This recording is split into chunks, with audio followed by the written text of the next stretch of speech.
صلوا علیہ وآلہ۔ صحیح بخاری حدیث نمبر 301۔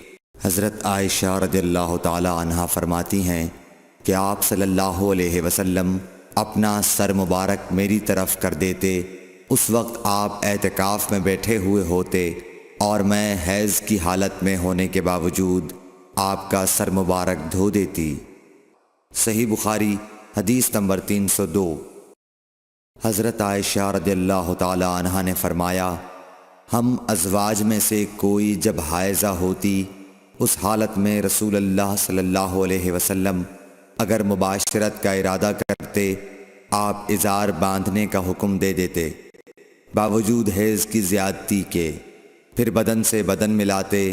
آپ نے کہا، تم میں ایسا کون ہے جو نبی کریم صلی اللہ علیہ وسلم کی طرح اپنی شہوت پر قابو رکھتا ہو؟ صحیح بخاری حدیث نمبر 303۔ نبی کریم صلی اللہ علیہ وسلم اپنی بیویوں میں سے کسی سے مباشرت کرنا چاہتے اور وہ حائضہ ہوتی تو آپ کے حکم سے وہ پہلے ازار باندھ لیتیں۔ صحیح بخاری حدیث نمبر 304۔ رسول کریم صلی اللہ علیہ وسلم عید الاضحیٰ یا عید الفطر میں عیدگاہ تشریف لے گئے۔ وہاں آپ عورتوں کے پاس سے گزرے اور فرمایا، اے عورتوں کی جماعت، صدقہ کرو، کیونکہ میں نے جہنم میں زیادہ تم ہی کو دیکھا ہے۔ انہوں نے کہا، یا رسول اللہ صلی اللہ علیہ وسلم، ایسا کیوں؟ آپ نے فرمایا کہ تم لعن طعن بہت کرتی ہو اور شوہر کی ناشکری کرتی ہو، باوجود عقل اور دین میں ناقص ہونے کے میں نے تم سے زیادہ کسی کو بھی ایک عقل مند اور تجربہ کار آدمی کو دیوانہ بنا دینے والا نہیں دیکھا۔ عورتوں نے عرض کی کہ ہمارے دین اور ہماری عقل میں نقصان کیا ہے یا رسول اللہ؟ آپ نے فرمایا، کیا عورت کی گواہی مرد کی گواہی سے نصف نہیں ہے؟ انہوں نے کہا، جی ہے۔ آپ نے فرمایا، بس یہی اس کی عقل کا نقصان ہے۔ پھر آپ نے پوچھا، کیا ایسا نہیں ہے کہ جب عورت حائضہ ہو تو نہ نماز پڑھ سکتی ہے نہ روزہ رکھ سکتی ہے؟ عورتوں نے کہا، ایسا ہی ہے۔ آپ نے فرمایا کہ یہی اس کے دین کا نقصان ہے۔ صحیح بخاری حدیث نمبر 305۔ حضرت عائشہ رضی اللہ تعالی عنہا نے فرمایا کہ ہم رسول اللہ صلی اللہ علیہ وسلم کے ساتھ حج کے لیے اس طرح نکلے کہ ہماری زبانوں پر حج کے علاوہ اور کوئی ذکر ہی نہ تھا۔ جب ہم مقام صرف پہنچے تو مجھے حیض آ گیا۔ اس غم سے میں رو رہی تھی کہ نبی صلی اللہ علیہ وسلم تشریف لائے۔ آپ نے پوچھا، کیوں رو رہی ہو؟ میں نے کہا، کاش میں اس سال حج کا ارادہ ہی نہ کرتی۔ آپ نے فرمایا، شاید تمہیں حیض آ گیا ہے۔ میں نے کہا، جی ہاں۔ آپ نے فرمایا، یہ چیز تو اللہ تعالیٰ نے آدم کی بیٹیوں کے لیے مقرر کر دی ہے، اس لیے تم جب تک پاک نہ ہو جاؤ طواف بیت اللہ کے علاوہ حاجیوں کی طرح تمام کام انجام دو۔ صحیح بخاری حدیث نمبر 306۔ فاطمہ ابی حبیش کی بیٹی نے رسول کریم صلی اللہ علیہ وسلم سے کہا کہ یا رسول اللہ صلی اللہ علیہ وسلم، میں تو پاک ہی نہیں ہوتی، تو کیا میں نماز بالکل چھوڑ دوں؟ حضور صلی اللہ علیہ وسلم نے فرمایا کہ یہ رگ کا خون ہے، حیض نہیں۔ اس لیے جب حیض کے دن، جن میں کبھی پہلے تمہیں عادتاً حیض آیا کرتا تھا، آئیں تو نماز چھوڑ دے، اور جب اندازے کے مطابق وہ دن گزر جائیں تو خون دھو ڈال اور نماز پڑھ۔ صحیح بخاری حدیث نمبر 307۔ ایک عورت نے رسول کریم صلی اللہ علیہ وسلم سے سوال کیا۔ اس نے پوچھا کہ یا رسول اللہ، آپ ایک ایسی عورت کے متعلق کیا فرماتے ہیں جس کے کپڑے پر حیض کا خون لگ گیا ہو؟ تو رسول اللہ صلی اللہ علیہ وسلم نے فرمایا کہ اگر کسی عورت کے کپڑے پر حیض کا خون لگ جائے تو چاہیے کہ اسے رگڑ ڈالے، اس کے بعد اسے پانی سے دھوئے، پھر اس کپڑے میں نماز پڑھ لے۔ صحیح بخاری حدیث نمبر 308۔ حضرت عائشہ رضی اللہ تعالی عنہا نے فرمایا کہ ہمیں حیض آتا تو کپڑے کو پاک کرتے وقت ہم خون کو مل دیتے، پھر اس جگہ کو دھو لیتی، اور تمام کپڑے پر پانی بہا دیتیں اور اسے پہن کر نماز پڑھتیں۔ صحیح بخاری حدیث نمبر 309۔ نبی کریم صلی اللہ علیہ وسلم کے ساتھ آپ کی بعض ازواج نے اعتکاف کیا، حالانکہ وہ مستحاضہ تھیں اور انہیں خون آتا تھا، اس لیے خون کی وجہ سے تشت اکثر اپنے نیچے رکھ لیتیں۔ اور اکرمہ نے کہا کہ عائشہ رضی اللہ تعالی عنہا نے قسم کا پانی دیکھا تو فرمایا یہ تو ایسا ہی معلوم ہوتا ہے جیسے فلاں صاحبہ کو استحاضہ کا خون آتا تھا۔ صحیح بخاری حدیث نمبر 310۔ حضرت عائشہ رضی اللہ تعالی عنہا نے فرمایا کہ رسول اللہ صلی اللہ علیہ وسلم کے ساتھ آپ کی ازواج میں سے ایک نے اعتکاف کیا، وہ خون اور زردی نکلتے دیکھتیں، تشت ان کے نیچے ہوتا اور نماز ادا کرتی تھیں۔ صحیح بخاری حدیث نمبر 311۔ حضرت عائشہ رضی اللہ تعالی عنہا نے فرمایا کہ بعض امہات المومنین نے اعتکاف کیا حالانکہ وہ مستحاضہ تھیں۔ صحیح بخاری حدیث نمبر 312۔ عبداللہ بن ابی نجیح نے مجاہد سے کہا کہ حضرت عائشہ رضی اللہ تعالی عنہا نے فرمایا کہ ہمارے پاس صرف ایک کپڑا ہوتا تھا جسے ہم حیض کے وقت پہنتی تھیں، جب اس میں خون لگ جاتا تو اس پر تھوک ڈال لیتیں اور پھر اسے ناخنوں سے مسل دیتیں۔ صحیح بخاری حدیث نمبر 313۔ ہم سے عبداللہ بن عبد الوہاب نے بیان کیا، انہوں نے کہا ہم سے حماد بن زیب نے ایوب سختیانی سے، انہوں نے حفصہ سے، وہ ام عطیہ سے، آپ نے فرمایا کہ ہمیں کسی میت پر 3 دن سے زیادہ سوگ کرنے سے منع کیا جاتا تھا، لیکن شوہر کی موت پر 4 مہینے 10 دن کے سوگ کا حکم تھا۔ ان دنوں میں ہم نہ سرما لگاتی نہ خوشبو، اور عصب یمن کی بنی ہوئی ایک چادر جو رنگین بھی ہوتی تھی کے علاوہ کوئی رنگین کپڑا ہم استعمال نہیں کرتی تھیں، اور ہمیں عدت کے دنوں میں حیض کے غسل کے بعد قصد اظفار استعمال کرنے کی اجازت تھی، اور ہمیں جنازے کے پیچھے چلنے سے منع کیا جاتا تھا۔ اس حدیث کو ہشام بن حسان نے حفصہ سے، انہوں نے ام عطیہ سے، انہوں نے نبی کریم صلی اللہ علیہ وسلم سے روایت کیا ہے۔ صحیح بخاری حدیث نمبر 314۔ حضرت عائشہ رضی اللہ تعالی عنہا نے فرمایا کہ ایک انصاریہ عورت نے رسول اللہ صلی اللہ علیہ وسلم سے پوچھا کہ میں حیض کا غسل کیسے کروں؟ آپ نے فرمایا کہ مشک میں بسا ہوا کپڑا لے کر اس سے پاکی حاصل کر۔ اس نے پوچھا اس سے کس طرح پاکی حاصل کروں؟ آپ نے فرمایا اس سے پاکی حاصل کر۔ اس نے دوبارہ پوچھا کہ کس طرح؟ آپ نے فرمایا سبحان اللہ، پاکی حاصل کر۔ پھر میں نے اسے اپنی طرف کھینچ لیا اور کہا کہ اسے خون لگی ہوئی جگہوں پر پھیر لیا کر۔ صحیح بخاری حدیث نمبر 315۔ حضرت عائشہ رضی اللہ تعالی عنہا نے بیان کیا کہ انصاریہ عورت نے رسول اللہ صلی اللہ علیہ وسلم سے پوچھا کہ میں حیض کا غسل کیسے کروں؟ آپ نے فرمایا کہ ایک مشک میں بسا ہوا کپڑا لے اور پاکی حاصل کر۔ یہ آپ نے 3 دفعہ فرمایا۔ پھر حضور صلی اللہ علیہ وسلم شرمائے اور آپ نے اپنا چہرہ مبارک پھیر لیا، یا فرمایا کہ اس سے پاکی حاصل کر۔ پھر میں نے انہیں پکڑ کر کھینچ لیا اور نبی کریم صلی اللہ علیہ وسلم جو بات کہنا چاہتے تھے وہ میں نے اسے سمجھائی۔ صحیح بخاری حدیث نمبر 316۔ حضرت عائشہ رضی اللہ تعالی عنہا نے بتلایا کہ میں نے نبی کریم صلی اللہ علیہ وسلم کے ساتھ حجۃ الوداع کیا، میں تمتع کرنے والوں میں تھی اور ہدی یعنی قربانی کا جانور اپنے ساتھ نہیں لے گئی تھی۔ حضرت عائشہ رضی اللہ تعالی عنہا نے اپنے متعلق بتایا کہ پھر وہ حائضہ ہو گئیں اور عرفہ کی رات آ گئی اور ابھی تک وہ پاک نہیں ہوئی تھیں، اس لیے انہوں نے رسول اللہ صلی اللہ علیہ وسلم سے کہا کہ حضور آج عرفہ کی رات ہے اور میں عمرے کی نیت کر چکی تھی۔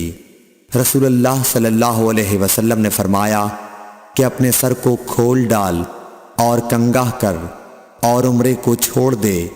میں نے ایسا ہی کیا، پھر میں نے حج پورا کر لیا اور لیلۃ الحصبہ میں عبد الرحمن بن ابو بکر کو حضور صلی اللہ علیہ وسلم نے حکم دیا، وہ مجھے اس عمرے کے بدلے میں جس کی نیت میں نے کی تھی تنعیم سے دوسرا عمرہ کرا لائے۔ صحیح بخاری حدیث نمبر 317۔ حضرت عائشہ رضی اللہ تعالی عنہا نے فرمایا، ہم ذی الحجہ کا چاند دیکھتے ہی نکلے۔ رسول کریم صلی اللہ علیہ وسلم نے فرمایا کہ جس کا دل چاہے تو اسے عمرے کا احرام باندھ لینا چاہیے، کیونکہ اگر میں ہدی ساتھ نہ لاتا تو میں بھی عمرے کا احرام باندھتا۔ اس پر بعض صحابہ نے عمرے کا احرام باندھا اور بعض نے حج کا۔ میں بھی ان لوگوں میں سے تھی جنہوں نے عمرے کا احرام باندھا تھا، مگر عرفہ کا دن آ گیا اور میں حیض کی حالت میں تھی۔ میں نے نبی کریم صلی اللہ علیہ وسلم سے اس کے متعلق شکایت کی تو آپ نے فرمایا کہ عمرہ چھوڑ اور اپنا سر کھول اور کنگا کر اور حج کا احرام باندھ لے۔ میں نے ایسا ہی کیا، یہاں تک کہ جب حصبہ کی رات آئی تو رسول اللہ صلی اللہ علیہ وسلم نے میرے ساتھ میرے بھائی عبد الرحمن بن ابی بکر کو بھیجا۔ میں تنعیم گئی اور وہاں سے اپنے عمرے کے بدلے دوسرے عمرے کا احرام باندھا۔ حشام نے کہا کہ ان میں سے کسی بات کی وجہ سے بھی نہ ہدی واجب ہوئی اور نہ روزہ اور نہ صدقہ۔ تنعیم حد حرم سے قریب 3 میل دور ایک مقام کا نام ہے۔ صحیح بخاری حدیث نمبر 318۔ حضرت انس بن مالک رضی اللہ تعالیٰ عنہ سے روایت ہے، نبی کریم صلی اللہ علیہ وسلم نے فرمایا کہ رحم مادر میں اللہ تعالیٰ نے ایک فرشتہ مقرر کیا ہے، وہ کہتا ہے اے رب اب یہ نطفہ ہے، اے رب اب یہ علقہ ہو گیا ہے، اے رب اب یہ مضغہ ہو گیا ہے۔ پھر جب خدا چاہتا ہے کہ اس کی خلقت پوری کرے تو کہتا ہے کہ مذکر یا مؤنث، بدبخت یا نیک بخت، روزی کتنی مقدر ہے اور عمر کتنی، پس ماں کے پیٹ ہی میں یہ تمام باتیں فرشتہ لکھ دیتا ہے۔ صحیح بخاری حدیث نمبر 319۔ حضرت عائشہ رضی اللہ تعالی عنہا فرماتی ہیں کہ ہم نبی کریم صلی اللہ علیہ وسلم کے ساتھ حجۃ الوداع کے سفر میں نکلے۔ ہم میں سے بعض نے عمرے کا احرام باندھا اور بعض نے حج کا۔ پھر ہم مکہ آئے اور حضرت صلی اللہ علیہ وسلم نے فرمایا کہ جس نے عمرے کا احرام باندھا ہو اور ہدی ساتھ نہ لایا ہو تو وہ حلال ہو جائے، اور جس نے عمرے کا احرام باندھا ہو اور وہ ہدی بھی ساتھ لایا ہو تو وہ ہدی کی قربانی سے پہلے حلال نہ ہوگا، اور جس نے حج کا احرام باندھا ہو تو اسے حج پورا کرنا چاہیے۔ عائشہ نے کہا کہ میں حائضہ ہو گئی اور عرفہ کا دن آ گیا، میں نے صرف عمرے کا احرام باندھا تھا، مجھے نبی کریم صلی اللہ علیہ وسلم نے حکم دیا کہ میں اپنا سر کھول لوں، کنگا کر لوں اور حج کا احرام باندھ لوں اور عمرہ چھوڑ دوں۔ میں نے ایسا ہی کیا اور اپنا حج پورا کر لیا۔ پھر میرے ساتھ حضرت صلی اللہ علیہ وسلم نے عبد الرحمن بن ابی بکر کو بھیجا اور مجھ سے فرمایا کہ میں اپنے چھوٹے ہوئے عمرے کے عوض تنعیم سے دوسرا عمرہ کر لوں۔ صحیح بخاری حدیث نمبر 320۔ عبداللہ بن محمد مسندی نے بیان کیا، کہا ہم سے سفیان بن عینیہ نے حشام بن عروہ سے، وہ اپنے باپ سے، وہ حضرت عائشہ رضی اللہ تعالی عنہا سے کہ فاطمہ بنت ابی حبیش کو استحاضہ کا خون آیا کرتا تھا، تو انہوں نے نبی کریم صلی اللہ علیہ وسلم سے اس کے متعلق پوچھا۔ آپ نے فرمایا کہ یہ رگ کا خون ہے اور حیض نہیں ہے، اس لیے جب حیض کے دن آئیں تو نماز چھوڑ دیا کر، اور جب حیض کے دن گزر جائیں تو غسل کر کے نماز پڑھ لیا کر۔ صحیح بخاری حدیث نمبر 321۔ معاذہ بنت عبداللہ نے کہا کہ ایک عورت نے عائشہ رضی اللہ تعالی عنہا سے پوچھا کہ جس زمانے میں ہم پاک رہتے ہیں حیض سے، کیا ہمارے لیے اسی زمانے کی نماز کافی ہے؟ اس پر عائشہ رضی اللہ تعالی عنہا نے فرمایا کہ کیا تم حروریہ ہو؟ ہم نبی کریم صلی اللہ علیہ وسلم کے زمانے میں حائضہ ہوتی تھیں اور آپ ہمیں نماز کا حکم نہیں دیتے تھے، یا حضرت عائشہ رضی اللہ تعالی عنہا نے یہ فرمایا کہ ہم نماز نہیں پڑھتی تھیں۔ صحیح بخاری حدیث نمبر 322۔ زینب بنت ابی سلمہ سے روایت ہے، انہوں نے بیان کیا کہ ام سلمہ رضی اللہ عنہا نے فرمایا کہ میں نبی کریم صلی اللہ علیہ وسلم کے ساتھ چادر میں لیٹی ہوئی تھی کہ مجھے حیض آ گیا، اس لیے میں چپکے سے نکل آئی اور اپنے حیض کے کپڑے پہن لیے۔ رسول کریم صلی اللہ علیہ وسلم نے فرمایا، کیا تمہیں حیض آ گیا ہے؟ میں نے کہا جی ہاں۔ پھر مجھے آپ نے بلا لیا اور اپنے ساتھ چادر میں داخل کر لیا۔ زینب نے کہا کہ مجھ سے ام سلمہ نے بیان کیا کہ نبی کریم صلی اللہ علیہ وسلم روزے سے ہوتے اور اسی حالت میں ان کا بوسہ لیتے، اور میں نے اور نبی کریم صلی اللہ علیہ وسلم نے ایک ہی برتن میں جنابت کا غسل کیا۔ صحیح بخاری حدیث نمبر 323۔ زینب بنت ابی سلمہ سے روایت ہے کہ ام سلمہ نے بتلایا کہ میں نبی کریم صلی اللہ علیہ وسلم کے ساتھ ایک چادر میں لیٹی ہوئی تھی کہ مجھے حیض آ گیا۔ میں چپکے سے چلی گئی اور حیض کے کپڑے بدل لیے۔ آپ نے پوچھا، کیا تجھ کو حیض آ گیا ہے؟ میں نے کہا جی ہاں۔ پھر مجھے آپ نے بلا لیا اور میں آپ کے ساتھ چادر میں لیٹ گئی۔ صحیح بخاری حدیث نمبر 324۔ حفصہ بنت سیرین نے فرمایا کہ ہم اپنی کنواری جوان بچیوں کو عیدگاہ جانے سے روکتی تھیں۔ پھر ایک عورت آئی اور بنی خلف کے محل میں اتری، اور انہوں نے اپنی بہن ام عطیہ کے حوالے سے بیان کیا، جن کے شوہر نبی اکرم صلی اللہ علیہ وسلم کے ساتھ 12 لڑائیوں میں شریک ہوئے تھے، اور خود ان کی اپنی بہن اپنے شوہر کے ساتھ 6 جنگوں میں گئی تھیں۔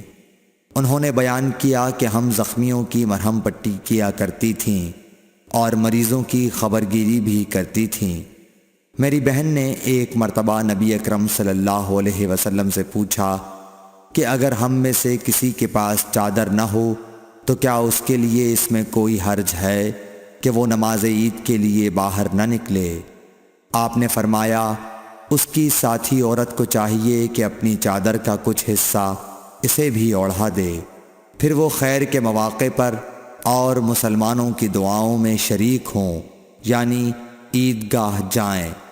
پھر جب ام عطیہ آئیں تو میں نے ان سے بھی یہی سوال کیا۔ انہوں نے فرمایا، میرا باپ آپ پر فدا ہو، ہاں آپ نے یہ فرمایا تھا۔ اور ام عطیہ جب بھی حضرت صلی اللہ علیہ وسلم کا ذکر کرتیں تو یہ ضرور فرماتیں کہ میرا باپ آپ پر فدا ہو۔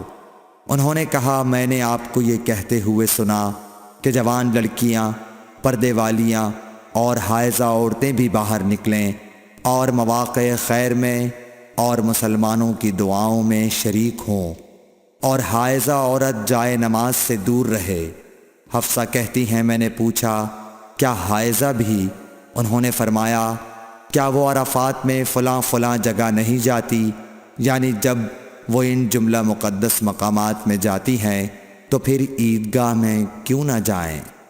صحیح بخاری حدیث نمبر 325۔ حشام بن عروہ نے کہا کہ مجھے میرے والد نے حضرت عائشہ رضی اللہ تعالی عنہا کے واسطے سے خبر دی کہ فاطمہ بنت ابی حبیش رضی اللہ عنہا نے نبی صلی اللہ علیہ وسلم سے پوچھا کہ مجھے استحاضہ کا خون آتا ہے اور میں پاک نہیں ہو پاتی، تو کیا میں نماز چھوڑ دیا کروں؟ آپ صلی اللہ علیہ وسلم نے فرمایا، نہیں، یہ تو ایک رگ کا خون ہے۔ ہاں، اتنے دنوں میں نماز ضرور چھوڑ دیا کرو کہ جن میں اس بیماری سے پہلے تمہیں حیض آیا کرتا تھا، پھر غسل کر کے نماز پڑھا کر۔ صحیح بخاری حدیث نمبر 326۔ محمد بن سیرین نے بیان کیا، وہ ام عطیہ سے، آپ نے فرمایا کہ ہم زرد اور مٹیالے رنگ کو کوئی اہمیت نہیں دیتی تھیں۔ صحیح بخاری حدیث نمبر 327۔ حضرت عائشہ رضی اللہ تعالی عنہا سے، جو حضرت صلی اللہ علیہ وسلم کی بیوی ہیں، روایت ہے کہ ام حبیبہ 7 سال تک مستحاضہ رہیں۔ انہوں نے نبی کریم صلی اللہ علیہ وسلم سے اس کے بارے میں پوچھا تو آپ صلی اللہ علیہ وسلم نے انہیں غسل کرنے کا حکم دیا اور فرمایا کہ یہ رگ کی وجہ سے بیماری ہے، پس ام حبیبہ ہر نماز کے لیے غسل کرتی تھیں۔ صحیح بخاری حدیث نمبر 328۔ حضرت عائشہ رضی اللہ تعالی عنہا سے روایت ہے کہ انہوں نے رسول کریم صلی اللہ علیہ وسلم سے کہا کہ حضور، صفیہ بنت حی کو حج میں حیض آ گیا۔ رسول اللہ صلی اللہ علیہ وسلم نے فرمایا، شاید کہ وہ ہمیں روکیں گی، کیا انہوں نے تمہارے ساتھ طواف زیارت نہیں کیا؟ عورتوں نے جواب دیا کہ کر لیا ہے۔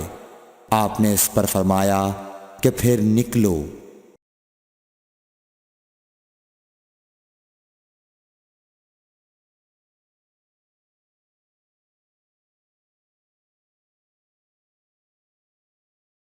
صحیح بخاری حدیث نمبر 331۔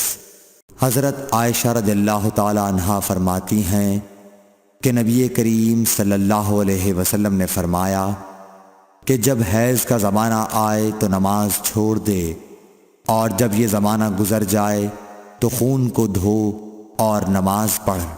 صحیح بخاری حدیث نمبر 332۔ سمرہ بنت جندب سے روایت ہے کہ ایک عورت ام کعب زچگی میں مر گئی تو حضور صلی اللہ علیہ وسلم نے ان کی نماز جنازہ پڑھی۔ اس وقت آپ ان کے جسم کے وسط میں کھڑے ہوئے۔ صحیح بخاری حدیث نمبر 333۔ عبداللہ بن شداد نے کہا کہ میں نے اپنی خالہ میمونہ رضی اللہ تعالی عنہا سے، جو نبی کریم صلی اللہ علیہ وسلم کی زوجہ مطہرہ تھیں، سنا کہ میں حائضہ ہوتی تو نماز نہیں پڑھتی تھی، اور یہ کہ آپ رسول اللہ صلی اللہ علیہ وسلم کے گھر میں نماز پڑھنے کی جگہ کے قریب لیٹی ہوتی تھیں، اور یہ کہ آپ رسول اللہ صلی اللہ علیہ وسلم کے گھر میں نماز پڑھنے کی جگہ کے قریب لیٹی ہوتی تھیں۔ آپ نماز اپنی چٹائی پر پڑھتے، جب آپ سجدہ کرتے تو آپ کے کپڑے کا کوئی حصہ مجھ سے لگ جاتا تھا۔ صحیح بخاری حدیث نمبر 334۔ حضرت عائشہ رضی اللہ تعالی عنہا نے بتلایا کہ ہم رسول اللہ صلی اللہ علیہ وسلم کے ساتھ بعض سفر غزوہ بنو المصطلق میں تھے۔ جب ہم مقام بیدا یا ذات الجیش پر پہنچے تو میرا ایک ہار کھو گیا۔ رسول اللہ صلی اللہ علیہ وسلم اس کی تلاش میں وہیں ٹھہر گئے، اور لوگ بھی آپ کے ساتھ ٹھہر گئے، لیکن وہاں پانی کہیں قریب میں نہ تھا۔ لوگ حضرت ابو بکر صدیق رضی اللہ تعالیٰ عنہ کے پاس آئے اور کہا، حضرت عائشہ رضی اللہ تعالیٰ عنہ نے کیا کام کیا کہ رسول اللہ صلی اللہ علیہ وسلم اور تمام لوگوں کو ٹھہرا دیا ہے، اور پانی بھی کہیں قریب میں نہیں ہے اور نہ لوگوں ہی کے ساتھ ہے۔ پھر ابو بکر صدیق رضی اللہ تعالیٰ عنہ تشریف لائے۔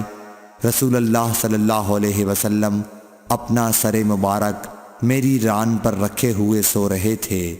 فرمانے لگے کہ تم نے رسول اللہ صلی اللہ علیہ وسلم اور تمام لوگوں کو روک لیا، حالانکہ قریب میں کہیں پانی بھی نہیں ہے اور نہ لوگوں کے پاس ہے۔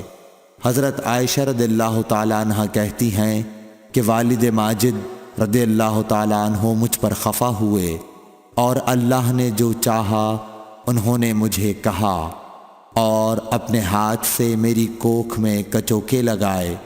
رسول اللہ صلی اللہ علیہ وسلم کا سر مبارک میری ران پر تھا، اس وجہ سے میں حرکت بھی نہیں کر سکتی تھی۔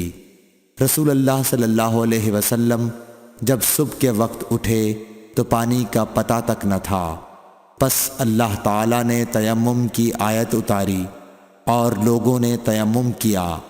اس پر اسید بن حذیر رضی اللہ تعالیٰ عنہ نے کہا کہ اے آل ابی بکر، یہ تمہاری کوئی پہلی برکت نہیں ہے۔ عائشہ رضی اللہ تعالیٰ عنہ نے فرمایا پھر ہم نے اس اونٹ کو ہٹایا جس پر میں سوار تھی تو ہار اسی کے نیچے مل گیا۔ صحیح بخاری حدیث نمبر 335۔ جابر بن عبداللہ نے خبر دی کہ نبی صلی اللہ علیہ وسلم نے فرمایا مجھے 5 چیزیں ایسی دی گئی ہیں جو مجھ سے پہلے کسی کو نہیں دی گئی تھیں۔ 1 مہینے کی مسافت سے رعب کے ذریعے میری مدد کی گئی ہے اور تمام زمین میرے لیے سجدہ گاہ اور پاکی کے لائق بنائی گئی۔ پس میری امت کا جو انسان نماز کے وقت کو جہاں بھی پالے اسے وہاں ہی نماز ادا کر لینی چاہیے، اور میرے لیے غنیمت کا مال حلال کیا گیا ہے، مجھ سے پہلے یہ کسی کے لیے بھی حلال نہ تھا، اور مجھے شفاعت عطا کی گئی، اور تمام انبیاء اپنی اپنی قوم کے لیے مبعوث ہوتے تھے، لیکن میں تمام انسانوں کے لیے عام طور پر نبی بنا کر بھیجا گیا ہوں۔ صحیح بخاری حدیث نمبر 336۔ حشام بن عروہ نے اپنے والد سے روایت کیا، وہ حضرت عائشہ رضی اللہ تعالیٰ عنہ سے، کہ انہوں نے حضرت اسما سے ہار مانگ کر پہن لیا تھا، وہ گم ہو گیا۔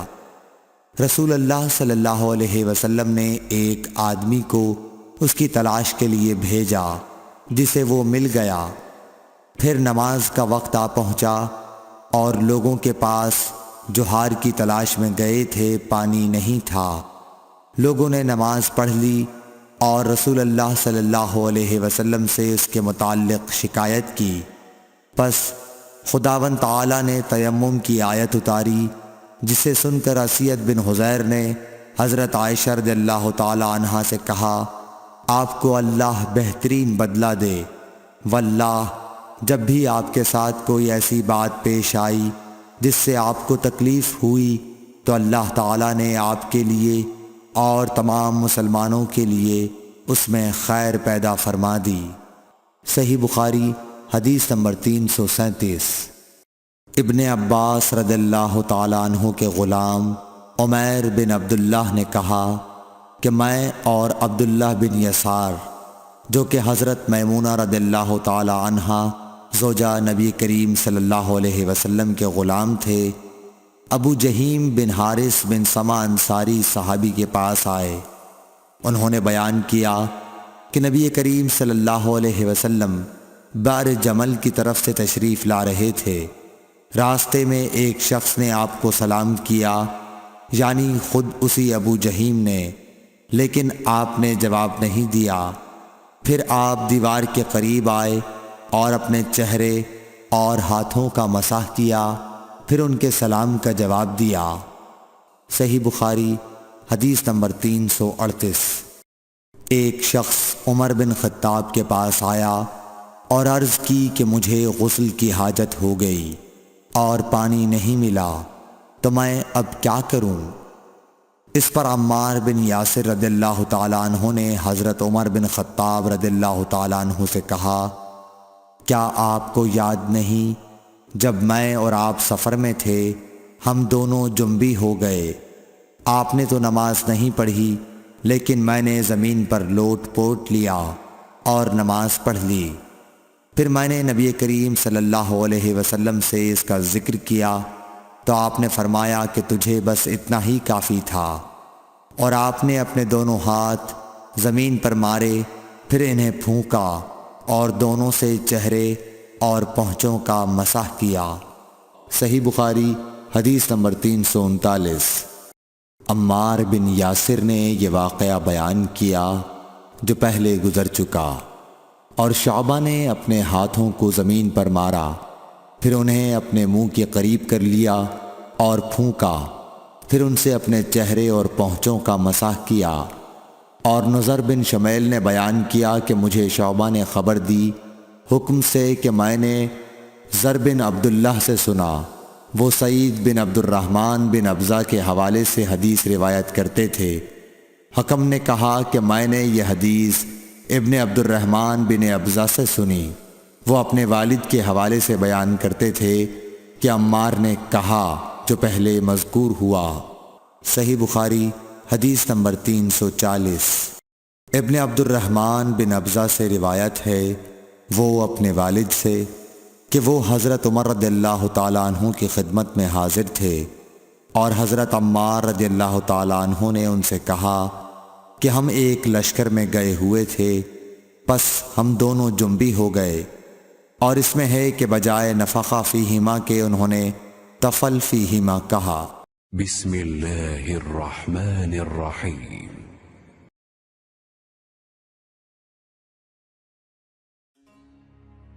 حضرت عمار رضی اللہ تعالیٰ عنہ نے عمر رضی اللہ تعالیٰ عنہ سے کہا کہ میں تو زمین میں لوٹ پوٹ ہو گیا، پھر نبی صلی اللہ علیہ وسلم کی خدمت میں حاضر ہوا تو آپ نے فرمایا کہ تیرے لیے صرف چہرے اور پونچھوں پر مسح کرنا کافی تھا، زمین پر لیٹنے کی ضرورت نہ تھی۔ صحیح بخاری حدیث نمبر 341۔ عبد الرحمن بن ابزہ نے کہا کہ میں حضرت عمر رضی اللہ تعالیٰ عنہ کی خدمت میں موجود تھا کہ عمار رضی اللہ تعالیٰ عنہ نے ان سے کہا، پھر انہوں نے پوری حدیث بیان کی۔ صحیح بخاری حدیث نمبر 342۔ عبد الرحمن بن ابزہ نے اپنے والد سے حضرت عمار رضی اللہ تعالیٰ عنہ نے بیان کیا، پس نبی کریم صلی اللہ علیہ وسلم نے اپنے ہاتھوں کو زمین پر مارا اور اس سے اپنے چہرے اور پونچھوں کا مسح کیا۔ صحیح بخاری حدیث نمبر 343۔ ابو رجا نے عمران کے حوالے سے کہا کہ ہم نبی کریم صلی اللہ علیہ وسلم کے ساتھ ایک سفر میں تھے کہ ہم رات بھر چلتے رہے، اور جب رات کا آخری حصہ آیا تو ہم نے پڑاؤ ڈالا، اور مسافر کے لیے اس وقت کے پڑاؤ سے زیادہ مرغوب اور کوئی چیز نہیں ہوتی۔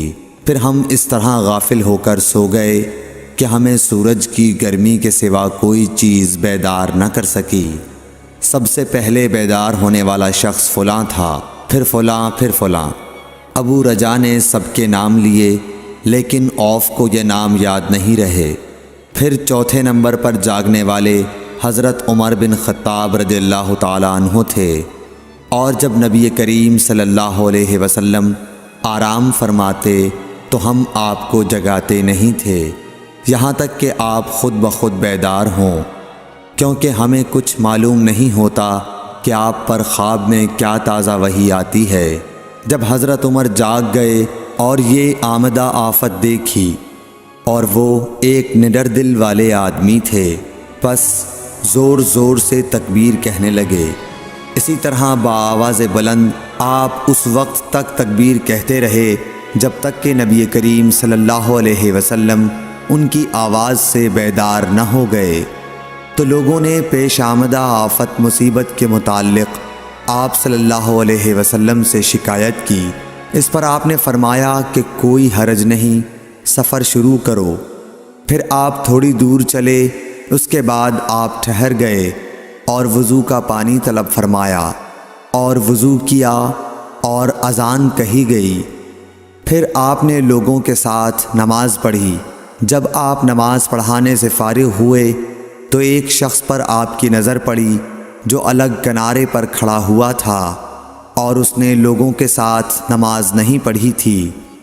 آپ نے اس سے فرمایا کہ اے فلاں، تمہیں لوگوں کے ساتھ نماز میں شریک ہونے سے کون سی چیز نے روکا؟ اس نے جواب دیا کہ مجھے غسل کی حاجت ہو گئی اور پانی موجود نہیں ہے۔ آپ نے فرمایا کہ پاک مٹی سے کام نکال لو، یہی تجھ کو کافی ہے۔ پھر نبی کریم صلی اللہ علیہ وسلم نے سفر شروع کیا تو لوگوں نے پیاس کی شکایت کی۔ آپ پھر ٹھہر گئے اور فلاں یعنی عمران بن حسین رضی اللہ تعالی عنہ کو بلایا۔ ابو رجا نے ان کا نام لیا تھا لیکن اوف کو یاد نہیں رہا، اور حضرت علی کو بھی طلب فرمایا۔ ان دونوں سے آپ نے فرمایا کہ جاؤ پانی تلاش کرو۔ یہ دونوں نکلے۔ راستے میں ایک عورت ملی جو پانی کی 2 پکھالیں اپنے اونٹ پر لٹکائے ہوئے بیچ میں سوار ہو کر جا رہی تھی۔ انہوں نے اس سے پوچھا کہ پانی کہاں ملتا ہے؟ تو اس نے جواب دیا کہ کل اسی وقت میں پانی پر موجود تھی، یعنی پانی اتنی دور ہے کہ کل میں اسی وقت وہاں سے پانی لے کر چلی تھی، آج یہاں پہنچی ہوں، اور ہمارے قبیلے کے مرد لوگ پیچھے رہ گئے ہیں۔ انہوں نے اس سے کہا اچھا ہمارے ساتھ چلو۔ اس نے پوچھا کہاں چلوں؟ انہوں نے کہا رسول اللہ صلی اللہ علیہ وسلم کی خدمت میں۔ اس نے کہا اچھا وہی جن کو لوگ صابی کہتے ہیں؟ انہوں نے کہا یہ وہی ہیں جسے تم کہہ رہی ہو۔ اچھا اب چلو۔ آخر یہ دونوں حضرات اس عورت کو حضرت صلی اللہ علیہ وسلم کی خدمت مبارک میں لائے اور سارا واقعہ بیان کیا۔ عمران نے کہا کہ لوگوں نے اسے اونٹ سے اتار لیا۔ پھر نبی کریم صلی اللہ علیہ وسلم نے ایک برتن طلب فرمایا اور دونوں پکھالوں یا مشکیزوں کے منہ اس برتن میں کھول دیے، پھر ان کا اوپر کا منہ بند کر دیا، اس کے بعد نیچے کا منہ کھول دیا، اور تمام لشکریوں میں منادی کر دی گئی کہ خود بھی سیر ہو کر پانی پئیں اور اپنے تمام جانوروں وغیرہ کو بھی پلا لیں۔ پس جس نے چاہا پانی پیا اور پلایا، اور سب سیر ہو گئے۔ آخر میں اس شخص کو بھی ایک برتن میں پانی دیا جسے غسل کی ضرورت تھی۔ آپ نے فرمایا لے جا اور غسل کر لے۔ وہ عورت کھڑی دیکھ رہی تھی کہ اس کے پانی سے کیا کیا کام لیے جا رہے ہیں، اور خدا کی قسم جب پانی لیا جاتا اور خدا کی قسم جب پانی لیا جانا ان سے بند ہوا تو ہم دیکھ رہے تھے کہ اب مشکیزوں میں پانی پہلے سے بھی زیادہ موجود تھا۔ پھر نبی کریم صلی اللہ علیہ وسلم نے فرمایا کہ کچھ اس کے لیے کھانے کی چیز جمع کرو۔ لوگوں نے اس کے لیے عمدہ قسم کی کھجور، اجوا، آٹا اور ستو اکٹھا کیا، یہاں تک کہ بہت سارا کھانا اس کے لیے جمع ہو گیا، تو اسے لوگوں نے ایک کپڑے میں رکھا اور عورت کو اونٹ پر سوار کر کے اس کے سامنے وہ کپڑا رکھ دیا۔ رسول اللہ صلی اللہ علیہ وسلم نے اس سے فرمایا کہ تمہیں معلوم ہے کہ ہم نے تمہارے پانی میں کوئی کمی نہیں کی ہے، لیکن اللہ تعالیٰ نے ہمیں سیراب کر دیا۔ پھر وہ اپنے گھر آئی، دیر کافی ہو چکی تھی، اس لیے گھر والوں نے پوچھا کہ اے فلانی کیوں اتنی دیر ہوئی؟ اس نے کہا ایک عجیب بات ہوئی، وہ یہ کہ مجھے 2 آدمی ملے اور وہ مجھے اس شخص کے پاس لے گئے جسے لوگ صابی کہتے ہیں۔ وہاں اس طرح کا واقعہ پیش آیا، خدا کی قسم وہ تو اس کے اور اس کے درمیان سب سے بڑا جادوگر ہے۔ اور اس نے بیچ کی انگلی اور شہادت کی انگلی آسمان کی طرف اٹھا کر اشارہ کیا۔ اس کی مراد آسمان اور زمین سے تھی، یا پھر وہ واقعی اللہ کا رسول ہے۔ اس کے بعد مسلمان اس قبیلے کے دور و نزدیک کے مشرکین پر حملے کیا کرتے تھے، لیکن اس گھرانے کو جس سے اس عورت کا تعلق تھا کوئی نقصان نہیں پہنچاتے تھے۔ یہ اچھا برتاؤ دیکھ کر ایک دن اس عورت نے اپنی قوم سے کہا کہ میرا خیال ہے کہ یہ لوگ تمہیں جان بوجھ کر چھوڑ دیتے ہیں، تو کیا تمہیں اسلام کی طرف کچھ رغبت ہے؟ قوم نے عورت کی بات مان لی اور اسلام لے آئی۔ حضرت ابو عبداللہ امام بخاری رحمۃ اللہ علیہ نے فرمایا کہ سبا کے معنی ہیں اپنا دین چھوڑ کر دوسرے کے دین میں چلا گیا۔ اور ابو العالیہ نے کہا ہے کہ صائبین اہل کتاب کا ایک فرقہ ہے جو زبور پڑھتے ہیں، اور سورہ یوسف میں جو عصب کا لفظ ہے وہاں بھی اس کے معنی عمل کے ہیں۔ صحیح بخاری حدیث نمبر 344۔ ابو موسیٰ نے عبداللہ بن مسعود سے کہا کہ اگر غسل کی حاجت ہو اور پانی نہ ملے تو کیا نماز نہ پڑھی جائے؟ عبداللہ نے فرمایا ہاں، اگر مجھے 1 مہینے تک بھی پانی نہ ملے گا تو میں نماز نہ پڑھوں گا۔ اگر اس میں لوگوں کو اجازت دے دی جائے تو سردی معلوم کر کے بھی لوگ تیمم سے نماز پڑھ لیں گے۔ ابو موسیٰ کہتے ہیں کہ میں نے کہا کہ پھر حضرت عمر رضی اللہ تعالیٰ عنہ کے سامنے حضرت عمار رضی اللہ تعالیٰ عنہ کے قول کا کیا جواب ہوگا؟ بولے کہ مجھے تو نہیں معلوم ہے کہ عمر رضی اللہ تعالیٰ عنہ عمار رضی اللہ تعالیٰ عنہ کی بات سے مطمئن ہو گئے تھے۔ صحیح بخاری حدیث نمبر 345۔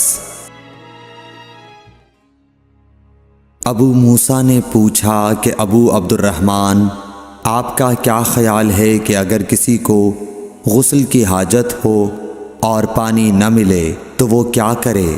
عبداللہ نے فرمایا کہ اسے نماز نہ پڑھنی چاہیے جب تک اسے پانی نہ مل جائے۔ ابو موسیٰ نے کہا کہ پھر عمار کی اس روایت کا کیا ہوگا جبکہ نبی کریم صلی اللہ علیہ وسلم نے ان سے کہا تھا کہ تمہیں صرف ہاتھ اور منہ کا تیمم کافی تھا۔ ابن مسعود نے فرمایا کہ تم عمر کو نہیں دیکھتے کہ وہ عمار کی اس بات پر مطمئن نہیں ہوئے تھے۔ پھر ابو موسیٰ نے کہا کہ اچھا عمار کی بات کو چھوڑو، لیکن اس آیت کا کیا جواب دو گے جس میں جنابت میں تیمم کرنے کی واضح اجازت موجود ہے؟ عبداللہ بن مسعود اس کا کوئی جواب نہ دے سکے، صرف یہ کہا کہ اگر ہم اس کی بھی لوگوں کو اجازت دے دیں تو ان کا حال یہ ہو جائے گا کہ اگر کسی کو پانی ٹھنڈا معلوم ہوا تو اسے چھوڑ دیا کرے گا اور تیمم کر لیا کرے گا۔ اعمش کہتے ہیں کہ میں نے شفیق سے کہا کہ گویا عبداللہ نے اس وجہ سے یہ صورت ناپسند کی تھی، تو انہوں نے جواب دیا کہ ہاں۔ صحیح بخاری حدیث نمبر 346۔ حضرت ابو موسیٰ رضی اللہ تعالی عنہ نے حضرت عبداللہ بن مسعود سے کہا کہ اگر ایک شخص کو غسل کی حاجت ہو اور مہینہ بھر پانی نہ پائے تو کیا وہ تیمم کر کے نماز نہ پڑھے؟ شفیق کہتے ہیں کہ حضرت عبداللہ بن مسعود نے جواب دیا کہ وہ تیمم نہ کرے اگرچہ وہ 1 مہینے تک پانی نہ پائے اور نماز موقوف رکھے۔ ابو موسیٰ نے اس پر کہا کہ پھر سورہ مائدہ کی اس آیت کا کیا مطلب ہوگا؟ اگر تم پانی نہ پاؤ تو پاک مٹی پر تیمم کر لو۔ حضرت عبداللہ بن مسعود بولے کہ اگر لوگوں کو اس کی اجازت دے دی جائے تو جلد ہی یہ حال ہو جائے گا کہ جب ان کو پانی ٹھنڈا معلوم ہوگا تو وہ مٹی سے تیمم ہی کر لیں گے۔ اعمش نے کہا میں نے شفیق سے کہا تو تم نے جنبی کے لیے تیمم اس لیے برا جانا؟ انہوں نے کہا ہاں۔ پھر حضرت ابو موسیٰ اشعری رضی اللہ تعالیٰ عنہ نے فرمایا کہ کیا آپ کو حضرت عمار کا حضرت عمر بن خطاب رضی اللہ تعالیٰ عنہ کے سامنے یہ قول معلوم نہیں کہ مجھے رسول اللہ صلی اللہ علیہ وسلم نے کسی کام کے لیے بھیجا تھا؟ سفر میں مجھے غسل کی ضرورت ہو گئی لیکن پانی نہیں ملا، اس لیے میں مٹی میں جانور کی طرح لوٹ پوٹ لیا۔ پھر میں نے رسول اللہ صلی اللہ علیہ وسلم سے اس کا ذکر کیا تو آپ نے فرمایا کہ تمہارے لیے صرف اتنا کرنا کافی تھا، اور آپ نے اپنے ہاتھوں کو زمین پر 1 مرتبہ مارا، پھر ان کو جھاڑ کر بائیں ہاتھ سے داہنے کی پشت کو مل لیا، یا بائیں ہاتھ کا داہنے ہاتھ سے مسح کیا، پھر دونوں ہاتھوں سے چہرے کا مسح کیا۔ عبداللہ نے اس کا جواب دیا کہ آپ عمر کو نہیں دیکھتے کہ انہوں نے عمار کی بات پر قناعت نہیں کی تھی؟ اور یعلی بن عبید نے اعمش کے واسطے سے شفیق سے روایت میں یہ زیادتی کی ہے کہ انہوں نے کہا کہ میں عبداللہ اور ابو موسیٰ کی خدمت میں تھا، اور ابو موسیٰ نے فرمایا تھا کہ آپ نے عمر سے عمار کا یہ قول نہیں سنا کہ رسول اللہ صلی اللہ علیہ وسلم نے مجھے اور آپ کو بھیجا، پس مجھے غسل کی حاجت ہو گئی اور میں مٹی میں لوٹ پوٹ لیا۔ پھر میں رات رسول اللہ صلی اللہ علیہ وسلم کی خدمت میں حاضر ہوا اور آپ سے صورتحال کے متعلق ذکر کیا، تو آپ نے فرمایا کہ تمہیں صرف اتنا ہی کافی تھا، اور آپ نے چہرے اور ہتھیلیوں کا ایک ہی مرتبہ مسح کیا۔ صحیح بخاری حدیث نمبر 347۔ عمران بن حسین خزائی سے روایت ہے کہ رسول اللہ صلی اللہ علیہ وسلم نے ایک آدمی کو دیکھا کہ الگ کھڑا ہوا ہے اور لوگوں کے ساتھ نماز میں شریک نہیں ہو رہا ہے۔ آپ نے فرمایا کہ اے فلاں، تمہیں لوگوں کے ساتھ نماز پڑھنے سے کس چیز نے روک دیا؟ اس نے عرض کی، یا رسول اللہ، مجھے غسل کی ضرورت ہو گئی اور پانی نہیں ہے۔ آپ نے فرمایا، پھر تم کو پاک مٹی سے تیمم کرنا ضروری تھا، پس وہ تمہارے لیے کافی ہوتا۔ صحیح بخاری حدیث نمبر 348۔ ابو ذر غفاری رضی اللہ تعالی عنہ یہ حدیث بیان کرتے تھے کہ حضرت صلی اللہ علیہ وسلم نے فرمایا کہ میرے گھر کی چھت کھول دی گئی۔ اس وقت میں مکے میں تھا۔ پھر جبرائیل علیہ السلام اترے اور انہوں نے میرا سینہ چاک کیا، پھر اسے زمزم کے پانی سے دھویا، پھر ایک سونے کا طشت لائے جو حکمت اور ایمان سے بھرا ہوا تھا، اس کو میرے سینے میں رکھ دیا، پھر سینے کو جوڑ دیا، پھر میرا ہاتھ پکڑا اور مجھے آسمان کی طرف لے کر چلے۔ جب میں پہلے آسمان پر پہنچا تو جبرائیل علیہ السلام نے آسمان کے داروغہ سے کہا، کھولو۔ اس نے پوچھا، آپ کون ہیں؟ جواب دیا کہ جبرائیل۔ پھر انہوں نے پوچھا، کیا آپ کے ساتھ کوئی اور بھی ہے؟ جواب دیا، ہاں، میرے ساتھ محمد صلی اللہ علیہ وسلم ہیں۔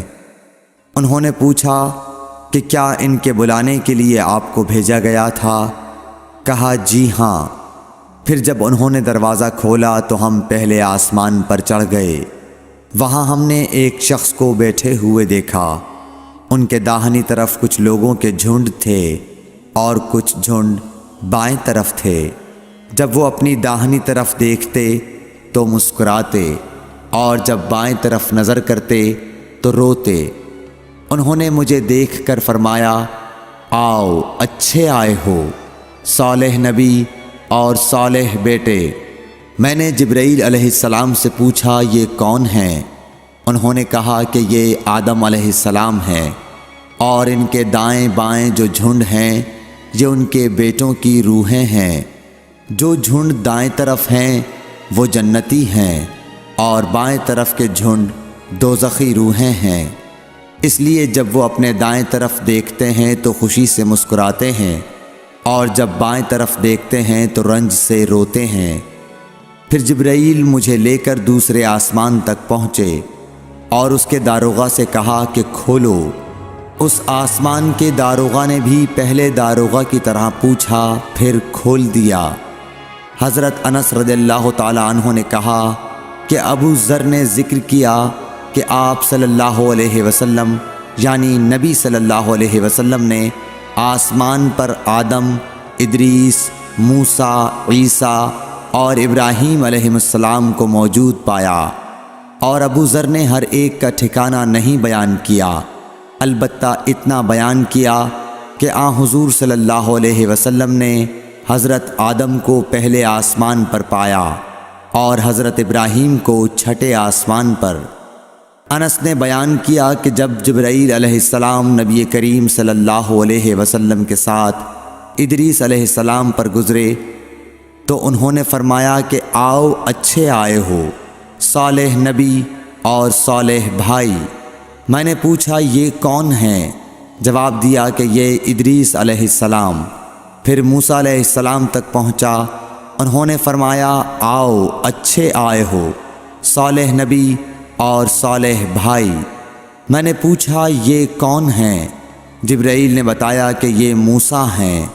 پھر میں عیسیٰ علیہ السلام تک پہنچا، انہوں نے کہا آؤ اچھے آئے ہو صالح نبی اور صالح بھائی۔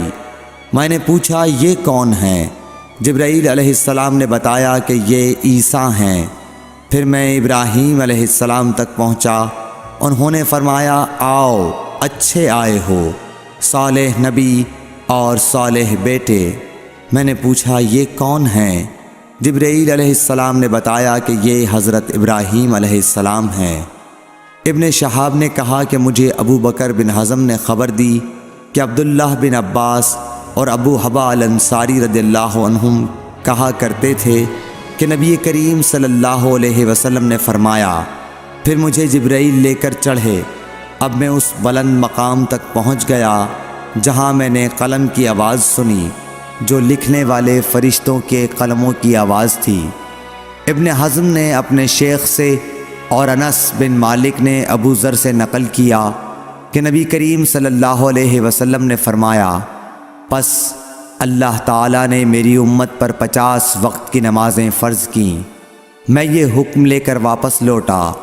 جب موسیٰ علیہ السلام تک پہنچا تو انہوں نے پوچھا کہ آپ کی امت پر اللہ نے کیا فرض کیا ہے؟ میں نے کہا کہ 50 وقت کی نمازیں فرض کی ہیں۔ انہوں نے فرمایا آپ واپس اپنے رب کی بارگاہ میں جائیے، کیونکہ آپ کی امت اتنی نمازوں کو ادا کرنے کی طاقت نہیں رکھتی ہے۔ میں واپس بارگاہ رب العزت میں گیا تو اللہ نے اس میں سے ایک حصہ کم کر دیا۔ پھر موسیٰ علیہ السلام کے پاس آیا اور کہا کہ ایک حصہ کم کر دیا گیا ہے۔ انہوں نے کہا کہ دوبارہ جائیے، کیونکہ آپ کی امت میں اس کی برداشت کی بھی طاقت نہیں ہے۔ پھر میں بارگاہ رب العزت میں حاضر ہوا، پھر ایک حصہ کم ہوا۔ جب موسیٰ کے پاس پہنچا تو انہوں نے فرمایا کہ اپنے رب کی بارگاہ میں پھر جائیے، کیونکہ آپ کی امت اس کو بھی برداشت نہ کر سکے گی۔ پھر میں بار بار آیا گیا، پس اللہ تعالیٰ نے فرمایا کہ یہ نمازیں عمل میں 5 ہیں اور ثواب میں 50 کے برابر ہیں، میری بات بدلی نہیں جاتی۔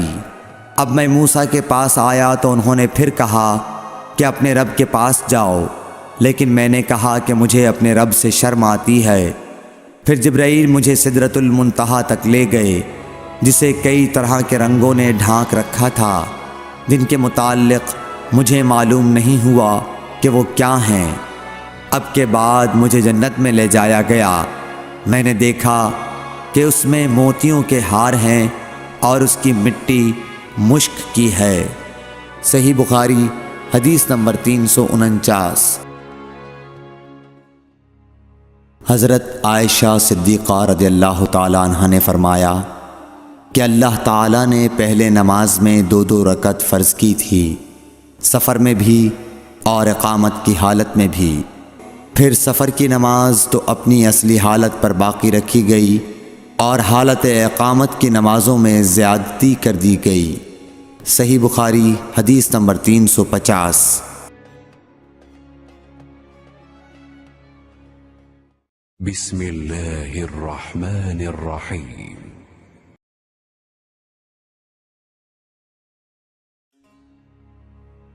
ام عطیہ سے روایت ہے، انہوں نے فرمایا کہ ہمیں حکم ہوا کہ ہم عیدین کے دن حائضہ اور پردہ نشین عورتوں کو بھی باہر لے جائیں تاکہ وہ مسلمانوں کے اجتماع اور ان کی دعاؤں میں شریک ہو سکیں۔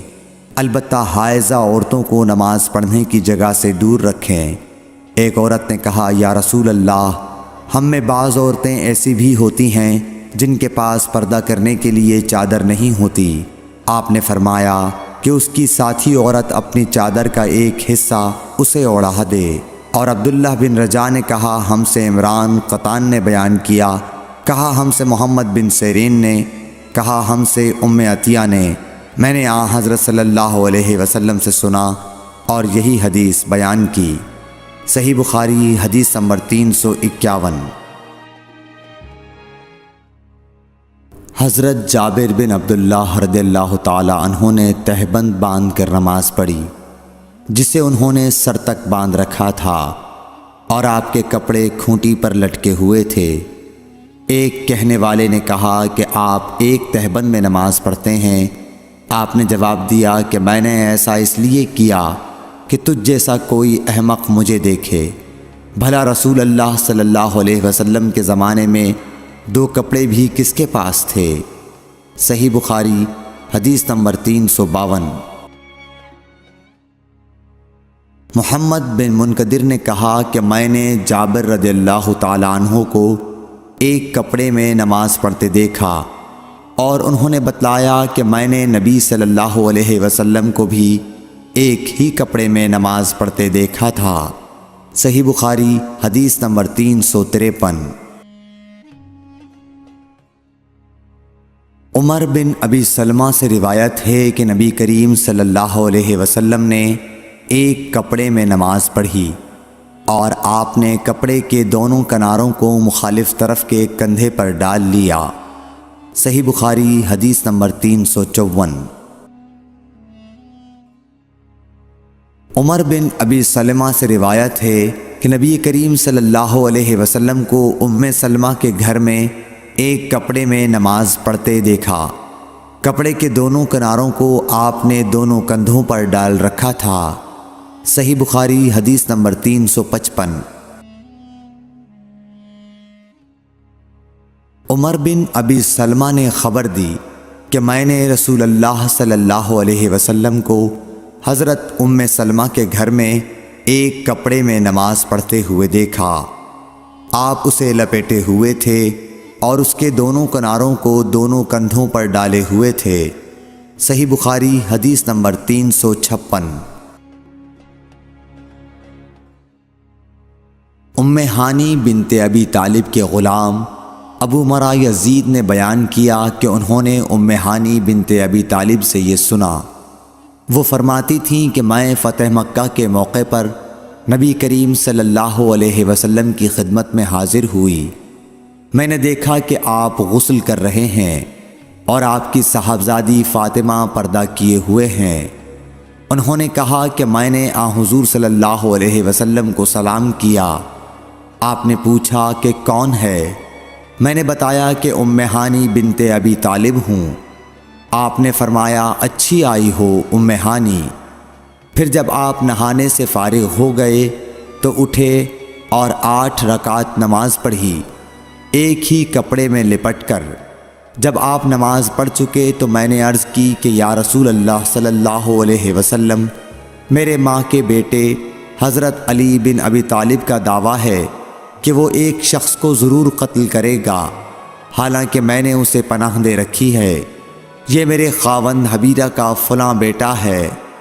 رسول کریم صلی اللہ علیہ وسلم نے فرمایا کہ ام ہانی جسے تم نے پناہ دے دی، ہم نے بھی اسے پناہ دے دی۔ ام ہانی نے کہا کہ یہ نماز چاشت تھی۔ صحیح بخاری حدیث نمبر 357۔ سعید بن مسیب سے روایت ہے، وہ حضرت ابو ہریرہ رضی اللہ تعالی عنہ سے کہ ایک پوچھنے والے نے رسول اللہ صلی اللہ علیہ وسلم سے ایک کپڑے میں نماز پڑھنے کے متعلق پوچھا تو آپ صلی اللہ علیہ وسلم نے فرمایا کچھ برا نہیں، بھلا کیا تم سب میں ہر شخص کے پاس 2 کپڑے ہیں؟ صحیح بخاری حدیث نمبر 358۔ حضرت ابو ہریرہ رضی اللہ تعالی عنہ سے روایت ہے کہ رسول اللہ صلی اللہ علیہ وسلم نے فرمایا کہ کسی شخص کو بھی ایک کپڑے میں نماز اس طرح نہ پڑھنی چاہیے کہ اس کے کندھوں پر کچھ نہ ہو۔ صحیح بخاری حدیث نمبر 359۔ حضرت ابو ہریرہ رضی اللہ تعالی عنہ فرماتے تھے، میں اس کی گواہی دیتا ہوں کہ رسول اللہ صلی اللہ علیہ وسلم کو میں نے یہ ارشاد فرماتے سنا تھا کہ جو شخص ایک کپڑے میں نماز پڑھے اسے کپڑے کے دونوں کناروں کو اس کے مخالف سمت کے کندھے پر ڈال لینا چاہیے۔ صحیح بخاری حدیث نمبر 360۔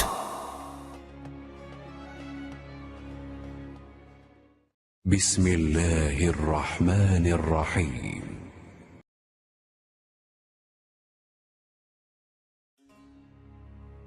ہم سے یحییٰ بن صالح نے بیان کیا، کہا ہم سے فلیح بن سلیمان نے، وہ سعید بن حارث سے، کہا ہم نے جابر بن عبداللہ سے ایک کپڑے میں نماز پڑھنے کے بارے میں پوچھا تو آپ نے فرمایا کہ میں نبی کریم صلی اللہ علیہ وسلم کے ساتھ ایک سفر غزوہ بوات میں گیا، ایک رات میں کسی ضرورت کی وجہ سے آپ کے پاس آیا، میں نے دیکھا کہ آپ صلی اللہ علیہ وسلم نماز میں مشغول ہیں۔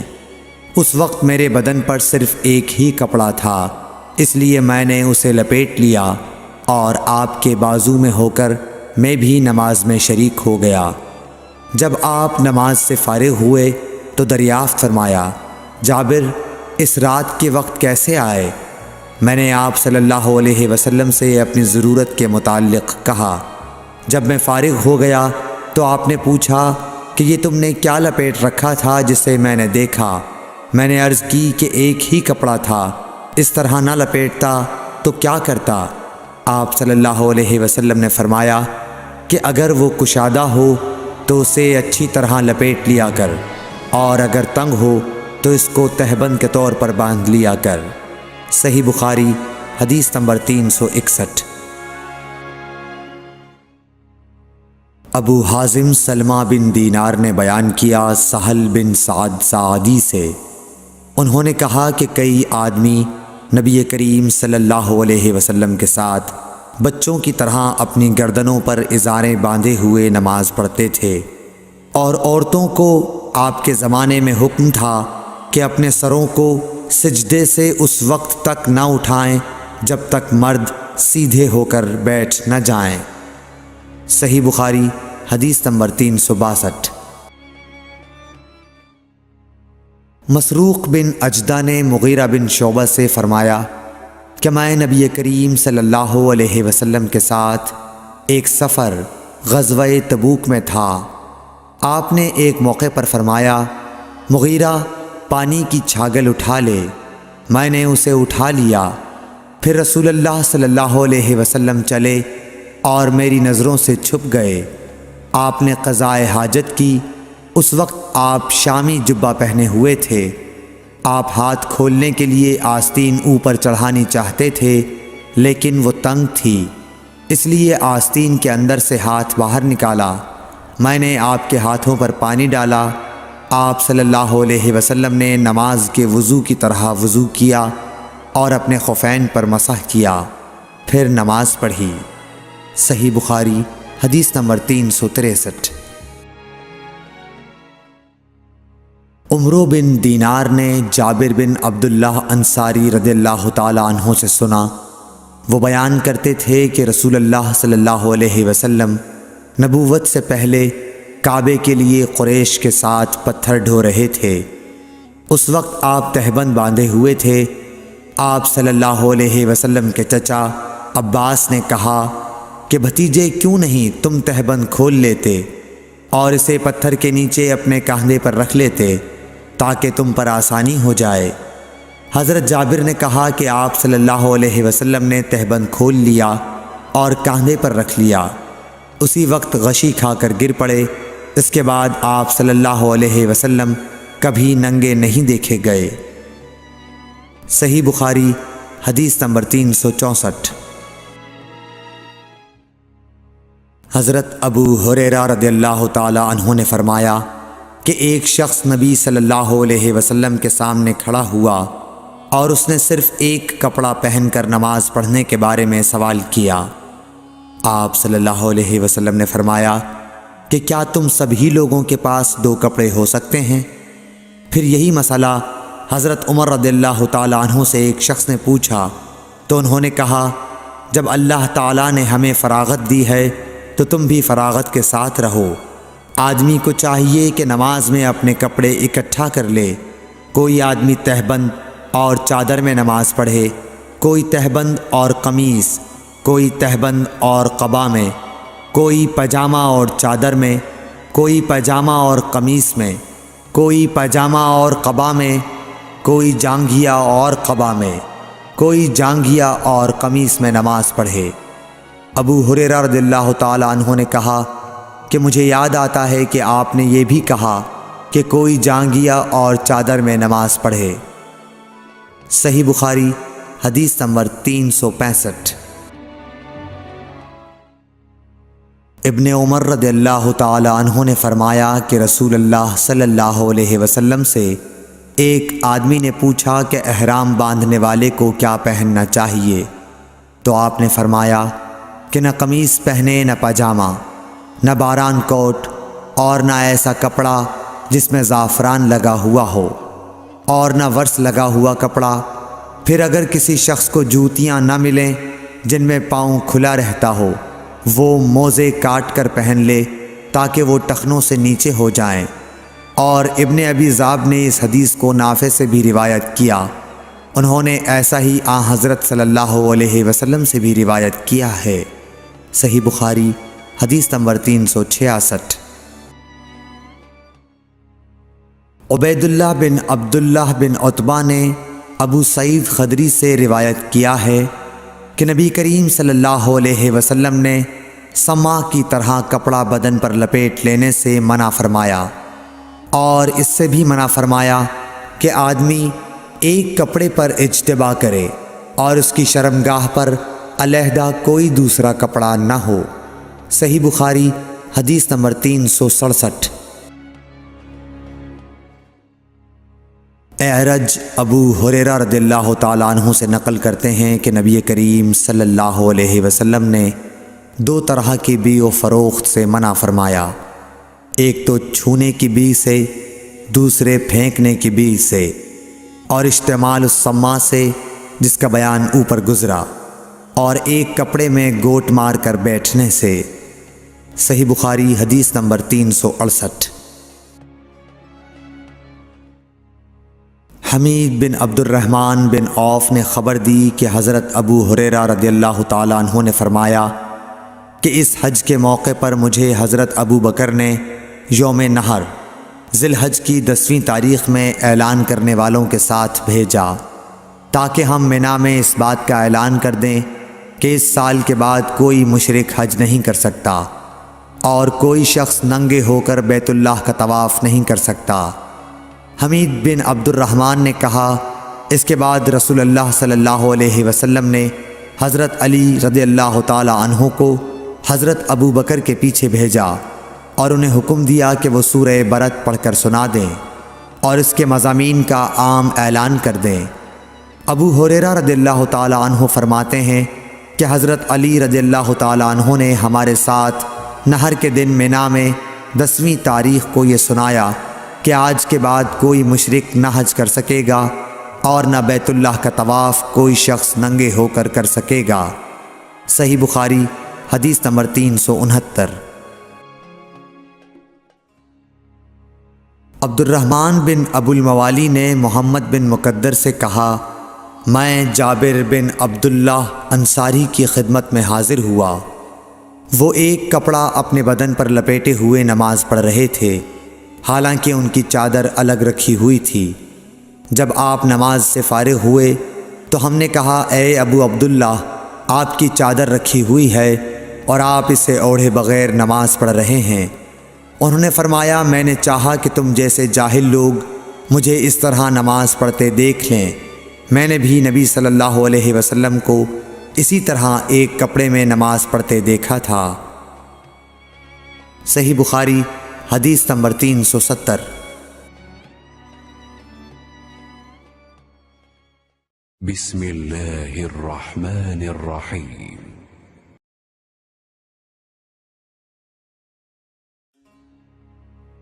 عبد العزیز بن صہیب نے انس بن مالک رضی اللہ تعالی عنہ سے روایت کی کہ نبی کریم صلی اللہ علیہ وسلم غزوہ خیبر میں تشریف لے گئے، ہم نے وہاں فجر کی نماز اندھیرے ہی میں پڑھی، پھر نبی صلی اللہ علیہ وسلم سوار ہوئے اور ابو طلحہ بھی سوار ہوئے، میں ابو طلحہ کے پیچھے بیٹھا ہوا تھا۔ نبی صلی اللہ علیہ وسلم نے اپنی سواری کا رخ خیبر کی گلیوں کی طرف کر دیا، میرا گھٹنا نبی کریم صلی اللہ علیہ وسلم کی ران سے چھو جاتا تھا پھر نبی کریم صلی اللہ علیہ وسلم نے اپنی ران سے تہبند کو ہٹایا، یہاں تک کہ میں نبی کریم صلی اللہ علیہ وسلم کی شفاف اور سفید رانوں کی سفیدی اور چمک دیکھنے لگا۔ جب آپ خیبر کی بستی میں داخل ہوئے تو آپ صلی اللہ علیہ وسلم نے فرمایا کہ اللہ اکبر، اللہ سب سے بڑا ہے، خیبر برباد ہو گیا۔ جب ہم کسی قوم کے آنگن میں اتر جائیں تو ڈرائے ہوئے لوگوں کی صبح منحوس ہو جاتی ہے۔ آپ نے یہ 3 مرتبہ فرمایا۔ انس رضی اللہ تعالی عنہ نے کہا کہ خیبر کے یہودی لوگ اپنے کاموں کے لیے باہر نکلے ہی تھے کہ وہ چلا اٹھے، محمد صلی اللہ علیہ وسلم آن پہنچے۔ اور عبدالعزیز راوی نے کہا کہ بعض حضرت انس رضی اللہ تعالی عنہ سے روایت کرنے والے ہمارے ساتھیوں نے والخمیس کا لفظ بھی نقل کیا ہے، یعنی وہ چلا اٹھے کہ محمد لشکر لے کر پہنچ گئے۔ پس ہم نے خیبر لڑ کر فتح کر لیا اور قیدی جمع کیے گئے۔ پھر وحیہ رضی اللہ تعالی عنہ آئے اور عرض کی کہ یا رسول اللہ صلی اللہ علیہ وسلم، قیدیوں میں سے کوئی باندی مجھے عنایت کیجیے۔ آپ صلی اللہ علیہ وسلم نے فرمایا کہ جاؤ کوئی باندی لے لو۔ انہوں نے صفیہ بنت حی کو لے لیا۔ پھر ایک شخص نبی کریم صلی اللہ علیہ وسلم کی خدمت میں حاضر ہوا اور عرض کی کہ یا رسول اللہ، صفیہ جو قریظہ اور نزیر کے سردار کی بیٹی ہیں، انہیں آپ نے ضحیہ کو دے دیا، وہ تو صرف آپ ہی کے لیے مناسب تھیں۔ اس پر آپ نے فرمایا کہ وحیہ کو صفیہ کے ساتھ بلاؤ۔ وہ لائے گئے۔ جب نبی کریم صلی اللہ علیہ وسلم نے انہیں دیکھا تو فرمایا کہ قیدیوں میں سے کوئی اور باندی لے لو۔ راوی نے کہا کہ پھر نبی کریم صلی اللہ علیہ وسلم نے صفیہ کو آزاد کر دیا اور انہیں اپنے نکاح میں لے لیا۔ ثابت بنانی نے حضرت انس رضی اللہ تعالی عنہ سے پوچھا کہ ابو حمزہ، ان کا مہر حضور صلی اللہ علیہ وسلم نے کیا رکھا تھا؟ حضرت انس رضی اللہ عنہ نے فرمایا کہ خود انہی کی آزادی ان کا مہر تھا اور اسی پر آپ نے نکاح کیا۔ پھر راستے ہی میں ام سلیم رضی اللہ عنہ حضرت انس رضی اللہ عنہ کی والدہ نے انہیں دلہن بنایا اور نبی کریم صلی اللہ علیہ وسلم کے پاس رات کے وقت بھیجا۔ اب نبی کریم صلی اللہ علیہ وسلم دلہا تھے، اس لیے آپ نے فرمایا کہ جس کے پاس بھی کچھ کھانے کی چیز ہو تو یہاں لائے۔ آپ نے ایک چمڑے کا دسترخوان بچھایا، بعض صحابہ کھجور لائے، بعض گھی۔ عبدالعزیز نے کہا کہ میرا خیال ہے حضرت انس رضی اللہ عنہ نے ستو کا بھی ذکر کیا۔ پھر لوگوں نے ان کا حلوہ بنا لیا۔ یہ رسول اللہ صلی اللہ علیہ وسلم کا ولیمہ تھا۔ صحیح بخاری حدیث نمبر 371۔ عروہ بن زبیر نے خبر دی کہ حضرت عائشہ رضی اللہ عنہا نے فرمایا کہ نبی صلی اللہ علیہ وسلم فجر کی نماز پڑھتے اور آپ صلی اللہ علیہ وسلم کے ساتھ نماز میں کئی مسلمان عورتیں اپنی چادریں اوڑھے ہوئے شریک نماز ہوتیں، پھر اپنے گھروں کو واپس چلی جاتی تھیں۔ اس وقت انہیں کوئی پہچان نہیں سکتا تھا۔ صحیح بخاری حدیث نمبر 372۔ ابن شہاب نے بیان کیا کہ انہوں نے عروہ سے ام المومنین حضرت عائشہ رضی اللہ تعالی عنہا سے کہ نبی صلی اللہ علیہ وسلم نے ایک چادر میں نماز پڑھی جس میں نقش و نگار تھے۔ آپ صلی اللہ علیہ وسلم نے انہیں ایک مرتبہ دیکھا، پھر جب نماز سے فارغ ہوئے تو فرمایا کہ میری یہ چادر ابو جہم عامر بن حذیفہ کے پاس لے جاؤ اور ان کی انجانیہ والی چادر لے آؤ، کیونکہ اس چادر نے ابھی نماز سے مجھ کو غافل کر دیا۔ اور حشام بن عروہ نے اپنے والد سے روایت کی، انہوں نے عائشہ رضی اللہ عنہا سے کہ نبی صلی اللہ علیہ وسلم نے فرمایا کہ میں نماز میں اس کے نقش و نگار دیکھ رہا تھا، پس میں ڈرا کہ کہیں یہ مجھے غافل نہ کر دے۔ صحیح بخاری حدیث نمبر 373۔ عبدالعزیز بن صہیب نے انس رضی اللہ عنہ سے نقل کیا کہ حضرت عائشہ رضی اللہ عنہا کے پاس ایک رنگین باریک پردہ تھا، جسے انہوں نے اپنے گھر کے ایک طرف پردے کے لیے لٹکا دیا تھا۔ آپ صلی اللہ علیہ وسلم نے فرمایا کہ میرے سامنے سے اپنا یہ پردہ ہٹا دو، کیونکہ اس پر نقش شدہ تصاویر برابر میری نماز میں خلل انداز ہوتی رہی ہیں۔ صحیح بخاری حدیث نمبر 374۔ عقبہ بن عامر نے کہا کہ نبی کریم صلی اللہ علیہ وسلم کو ایک ریشم کی قبا تحفے میں دی گئی۔ اسے آپ نے پہنا اور نماز پڑھی، لیکن آپ جب نماز سے فارغ ہوئے تو بڑی تیزی کے ساتھ اسے اتار دیا، گویا آپ اسے پہن کر ناگواری محسوس کر رہے تھے۔ پھر آپ نے فرمایا یہ پرہیزگاروں کے لائق نہیں ہے۔ صحیح بخاری حدیث نمبر 375۔ ابو جحیفہ وہب بن عبداللہ سے روایت ہے کہ میں نے رسول اللہ صلی اللہ علیہ وسلم کو ایک سرخ چمڑے کے خیمے میں دیکھا، اور میں نے یہ بھی دیکھا کہ بلال رضی اللہ تعالی عنہ حضور صلی اللہ علیہ وسلم کو وضو کرا رہے ہیں، اور ہر شخص آپ کے وضو کا پانی حاصل کرنے کے لیے ایک دوسرے سے آگے بڑھنے کی کوشش کر رہا ہے۔ اگر کسی کو تھوڑا سا بھی پانی مل جاتا تو وہ اسے اپنے اوپر مل لیتا، اور اگر کوئی پانی نہ پا سکتا تو اپنے ساتھی کے ہاتھ کی تری ہی حاصل کرنے کی کوشش کرتا۔ پھر میں نے بلال رضی اللہ تعالی عنہ کو دیکھا کہ انہوں نے اپنی ایک برچھی اٹھائی جس کے نیچے لوہے کا پھل لگا ہوا تھا، اور اسے انہوں نے گاڑ دیا۔ نبی کریم صلی اللہ علیہ وسلم ڈیرے میں سے ایک سرخ پوشاک پہنے ہوئے تہبند اٹھائے ہوئے باہر تشریف لائے اور برچھی کی طرف منہ کر کے لوگوں کو 2 رکعت نماز پڑھائی۔ میں نے دیکھا کہ آدمی اور جانور برچھی کے پرے سے گزر رہے تھے۔ صحیح بخاری حدیث نمبر 376۔ لوگوں نے سہل بن سعد سعدی سے پوچھا کہ منبر نبوی کس چیز کا تھا؟ آپ نے فرمایا کہ اب دنیا اسلام میں اس کے متعلق مجھ سے زیادہ جاننے والا کوئی باقی نہیں رہا۔ منبر غابہ کے چھاؤ سے بنا تھا، فلاں عورت کے غلام فلاں نے اسے رسول اللہ صلی اللہ علیہ وسلم کے لیے بنایا تھا۔ جب وہ تیار کر کے مسجد میں رکھا گیا تو رسول اللہ صلی اللہ علیہ وسلم اس پر کھڑے ہوئے، اور آپ نے قبلے کی طرف اپنا منہ کیا اور تکبیر کہی، اور لوگ آپ کے پیچھے کھڑے ہو گئے۔ پھر آپ نے قرآن مجید کی آیتیں پڑھیں اور رکوع کیا۔ آپ کے پیچھے تمام لوگ بھی رکوع میں چلے گئے۔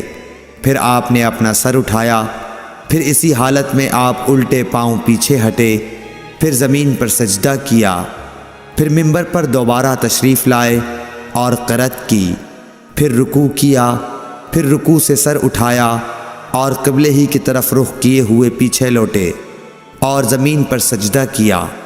یہ ہے منبر کا قصہ۔ امام ابو عبداللہ بخاری نے کہا کہ علی بن عبداللہ مدینی نے کہا کہ مجھ سے امام احمد بن حنبل نے اس حدیث کو پوچھا۔ علی نے کہا کہ میرا مقصد یہ ہے کہ نبی کریم صلی اللہ علیہ وسلم نماز میں لوگوں سے اونچے مقام پر کھڑے ہوئے تھے، اس لیے اس میں کوئی حرج نہ ہونا چاہیے کہ امام مقتدیوں سے اونچی جگہ پر کھڑا ہو۔ علی بن مدینی کہتے ہیں کہ میں نے امام احمد بن حنبل سے کہا کہ سفیان بن عینیہ سے یہ حدیث اکثر پوچھی جاتی تھی، آپ نے بھی یہ حدیث ان سے سنی ہے؟ تو انہوں نے جواب دیا کہ نہیں۔ صحیح بخاری حدیث نمبر 377۔ حمید طویل نے خبر دی انس بن مالک سے کہ نبی کریم صلی اللہ علیہ وسلم 5 ہجری میں اپنے گھوڑے سے گر گئے تھے، جس سے آپ کی پنڈلی یا کندھا زخمی ہو گئے، اور آپ نے 1 مہینے تک اپنی بیویوں کے پاس نہ جانے کی قسم کھائی۔ آپ اپنے بالا خانے پر بیٹھ گئے جس کے زینے کھجور کے تنوں سے بنائے گئے تھے۔ صحابہ مزاج پرسی کو آئے، آپ نے انہیں بیٹھ کر نماز پڑھائی اور وہ کھڑے تھے۔ جب آپ نے سلام پھیرا تو فرمایا کہ امام اس لیے ہے کہ اس کی پیروی کی جائے، پس جب وہ تکبیر کہے تو تم بھی تکبیر کہو، اور جب وہ رکوع میں جائے تو تم بھی رکوع میں جاؤ، اور جب وہ سجدہ کرے تو تم بھی سجدہ کرو، اور اگر کھڑے ہو کر تمہیں نماز پڑھائے تو تم بھی کھڑے ہو کر نماز پڑھو۔ اور آپ 29 دن بعد نیچے تشریف لائے تو لوگوں نے کہا، یا رسول اللہ، آپ نے تو 1 مہینے کے لیے قسم کھائی تھی۔ آپ نے فرمایا کہ یہ مہینہ 29 دن کا ہے۔ صحیح بخاری حدیث نمبر 378۔ عبداللہ بن شداد نے حضرت میمونہ رضی اللہ تعالی عنہ سے روایت کی، آپ نے فرمایا کہ نبی صلی اللہ علیہ وسلم نماز پڑھتے اور حائضہ ہونے کے باوجود میں ان کے سامنے ہوتی۔ اکثر جب آپ سجدہ کرتے تو آپ کا کپڑا مجھے چھو جاتا۔ انہوں نے کہا کہ آپ کھجور کے پتوں سے بنے ہوئے ایک چھوٹے سے مصلے پر نماز پڑھتے تھے۔ صحیح بخاری حدیث نمبر 379۔ انس بن مالک سے روایت ہے کہ ان کی نانی ملیکہ نے رسول اللہ صلی اللہ علیہ وسلم کو کھانا تیار کر کے کھانے کے لیے بلایا۔ آپ نے کھانے کے بعد فرمایا کہ آؤ تمہیں نماز پڑھا دوں۔ انس رضی اللہ تعالی عنہ نے کہا کہ میں نے اپنے گھر سے ایک بوریا اٹھایا جو کثرت استعمال سے کالا ہو گیا تھا۔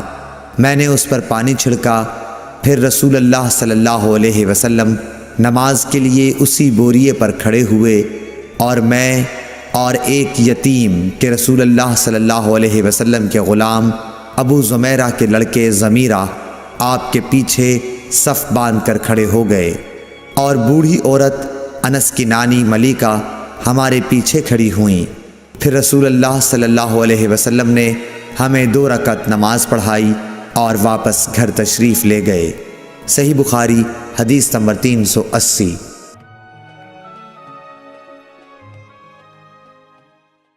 بسم اللہ الرحمن الرحیم۔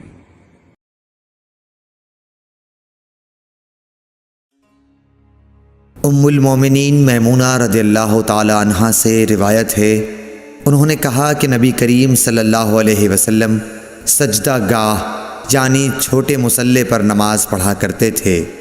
صحیح بخاری حدیث نمبر 381۔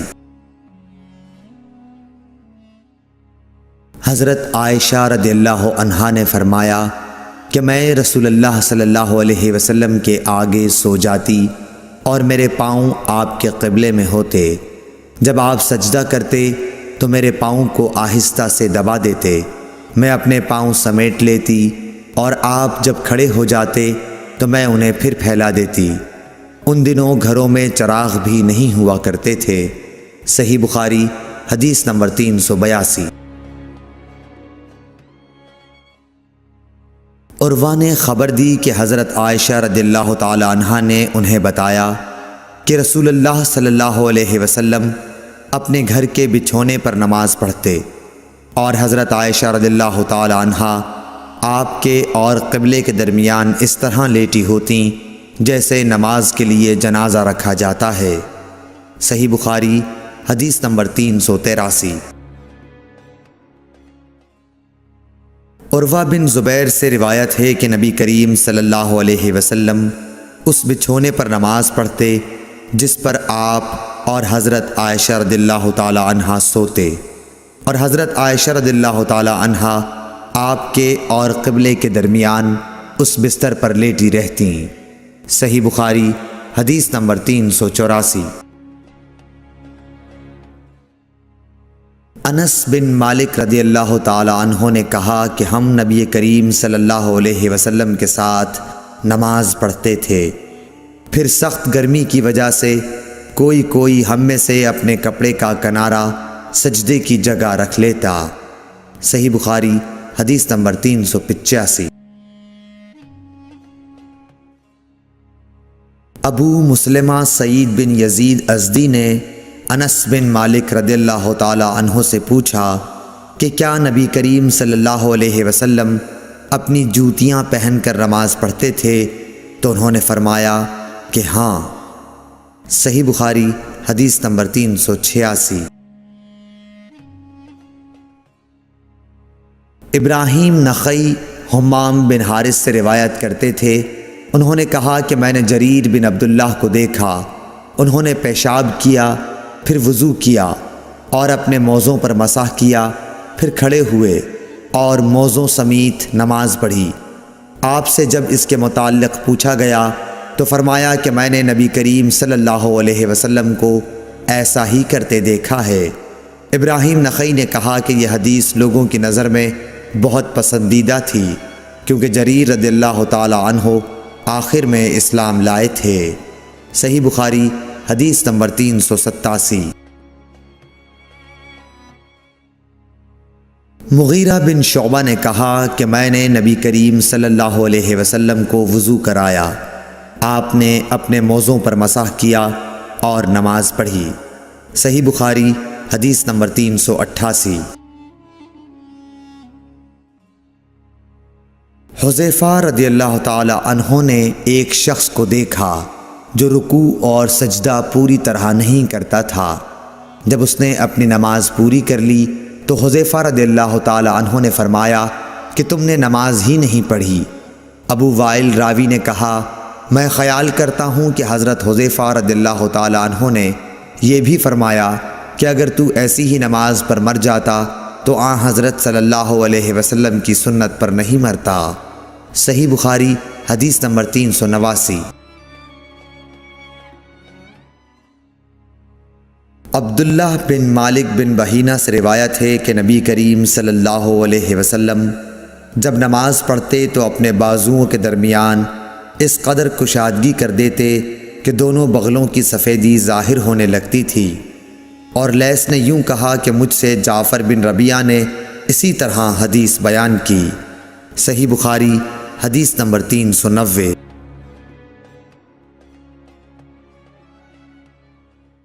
بسم اللہ الرحمن الرحیم۔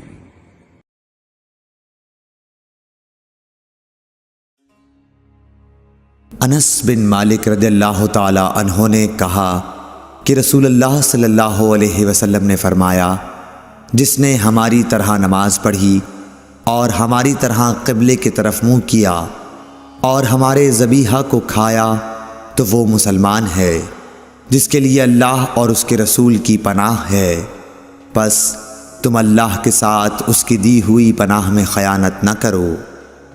صحیح بخاری حدیث نمبر 391۔ انس بن مالک رضی اللہ تعالی عنہ سے روایت ہے کہ رسول اللہ صلی اللہ علیہ وسلم نے فرمایا مجھے حکم دیا گیا ہے کہ میں لوگوں کے ساتھ جنگ کروں یہاں تک کہ وہ لا الہ الا اللہ کہیں، پس جب وہ اس کا اقرار کر لیں اور ہماری طرح نماز پڑھنے لگیں اور ہمارے قبلے کی طرف نماز میں منہ کریں اور ہمارے ذبیحہ کو کھانے لگیں تو ان کا خون اور ان کے اموال ہم پر حرام ہو گئے مگر کسی حق کے بدلے، اور باطن میں ان کا حساب اللہ پر رہے گا۔ صحیح بخاری حدیث نمبر 392۔ میمون بن سیاح نے حضرت انس بن مالک رضی اللہ تعالی عنہ سے پوچھا کہ اے ابو حمزہ، آدمی کی جان اور مال پر زیادتی کو کیا چیزیں حرام کرتی ہیں؟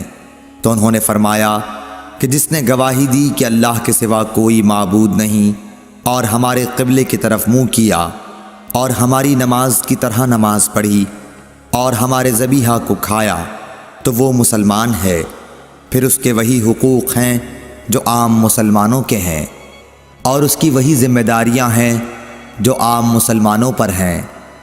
اور ابن ابی مریم نے کہا ہمیں یحییٰ بن ایوب نے خبر دی، انہوں نے کہا ہم سے حمید نے حدیث بیان کی، انہوں نے کہا ہم سے انس بن مالک رضی اللہ عنہ نے نبی کریم صلی اللہ علیہ وسلم سے نقل کر کے حدیث بیان کی۔ صحیح بخاری حدیث نمبر 393۔ ابو ایوب انصاری رضی اللہ تعالی عنہ سے روایت ہے کہ رسول اللہ صلی اللہ علیہ وسلم نے فرمایا جب تم قضائے حاجت کے لیے جاؤ تو اس وقت نہ قبلے کی طرف منہ کرو اور نہ پیٹھ کرو، بلکہ مشرق یا مغرب کی طرف اس وقت اپنا منہ کر لیا کرو، ابو ایوب نے فرمایا کہ ہم جب شام میں آئے تو یہاں کے بیت الخلا قبلہ رخ بنے ہوئے تھے۔ جب ہم قضائے حاجت کے لیے جاتے تو ہم مڑ جاتے اور اللہ عز و جل سے استغفار کرتے تھے۔ اور ظاہری نے عطا سے اس حدیث کو اسی طرح روایت کیا۔ اس میں یوں ہے کہ عطا نے کہا میں نے ابو ایوب سے سنا، انہوں نے اسی طرح حضرت صلی اللہ علیہ وسلم سے سنا۔ صحیح بخاری حدیث نمبر 394۔ عمر بن دینار نے کہا ہم نے عبداللہ بن عمر رضی اللہ تعالیٰ عنہ سے ایک ایسے شخص کے بارے میں پوچھا جس نے بیت اللہ کا طواف عمرے کے لیے کیا لیکن صفا اور مروہ کی سعی نہیں کی، کیا ایسا شخص بیت اللہ کے طواف کے بعد اپنی بیوی سے صحبت کر سکتا ہے؟ آپ نے جواب دیا کہ نبی کریم صلی اللہ علیہ وسلم تشریف لائے، آپ نے 7 مرتبہ بیت اللہ کا طواف کیا اور مقام ابراہیم کے پاس 2 رکعت نماز پڑھی، پھر صفا اور مروہ کی سعی کی، اور تمہارے لیے نبی کریم صلی اللہ علیہ وسلم کی زندگی بہترین نمونہ ہے۔ صحیح بخاری حدیث نمبر 395۔ عمر بن دینار نے کہا ہم نے جابر بن عبداللہ سے بھی یہ مسئلہ پوچھا تو آپ نے بھی یہی فرمایا کہ وہ بیوی کے قریب بھی اس وقت تک نہ جائے جب تک صفا اور مروہ کی سعی نہ کر لے۔ صحیح بخاری حدیث نمبر 396۔ سیف بن ابی سلیمان نے کہا کہ میں نے مجاہد سے سنا، انہوں نے کہا کہ ابن عمر کی خدمت میں ایک آدمی آیا اور کہنے لگا اے لو یہ رسول اللہ صلی اللہ علیہ وسلم آن پہنچے اور آپ کعبے کے اندر داخل ہو گئے۔ ابن عمر نے کہا کہ میں جب آیا تو نبی کریم صلی اللہ علیہ وسلم کعبے سے نکل چکے تھے، میں نے دیکھا کہ بلال دونوں دروازوں کے سامنے کھڑے ہیں۔ میں نے بلال سے پوچھا کہ کیا نبی کریم صلی اللہ علیہ وسلم نے کعبے کے اندر نماز پڑھی ہے؟ انہوں نے کہا کہ ہاں 2 رکعت ان 2 ستونوں کے درمیان پڑھی تھیں جو کعبے میں داخل ہوتے وقت بائیں طرف واقع ہیں۔ پھر جب باہر تشریف لائے تو کعبے کے سامنے 2 رکعت نماز ادا فرمائی۔ صحیح بخاری حدیث نمبر 397۔ عطا بن ابی رباح نے کہا کہ میں نے ابن عباس رضی اللہ تعالیٰ عنہ سے سنا کہ جب نبی کریم صلی اللہ علیہ وسلم کعبے کے اندر تشریف لے گئے تو اس کے چاروں کونوں میں آپ نے دعا کی اور نماز پڑھی۔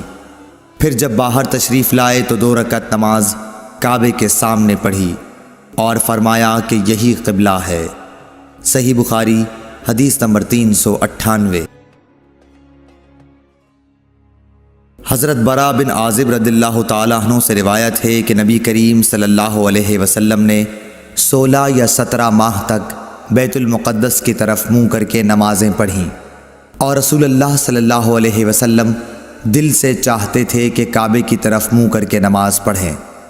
آخر اللہ تعالیٰ نے یہ آیت نازل فرمائی ہم آپ کا آسمان کی طرف بار بار چہرہ اٹھانا دیکھتے ہیں۔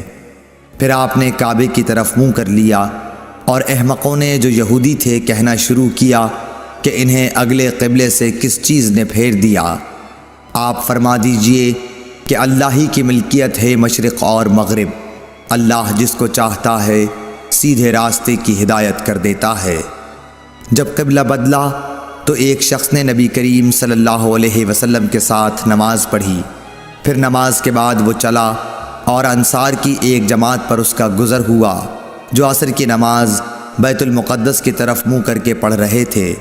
اس شخص نے کہا کہ میں گواہی دیتا ہوں کہ میں نے نبی کریم صلی اللہ علیہ وسلم کے ساتھ وہ نماز پڑھی ہے جس میں آپ نے موجودہ قبلہ کعبے کی طرف منہ کر کے نماز پڑھی ہے۔ پھر وہ جماعت نماز کی حالت میں ہی مڑ گئی اور کعبے کی طرف منہ کر لیا۔ صحیح بخاری حدیث نمبر 399۔ جابر بن عبداللہ نے فرمایا کہ نبی کریم صلی اللہ علیہ وسلم اپنی سواری پر خواہ اس کا رخ کسی طرف ہو نفل نماز پڑھتے تھے، لیکن جب فرض نماز پڑھنا چاہتے تو سواری سے اتر جاتے اور قبلے کی طرف منہ کر کے نماز پڑھتے۔ صحیح بخاری حدیث نمبر 400۔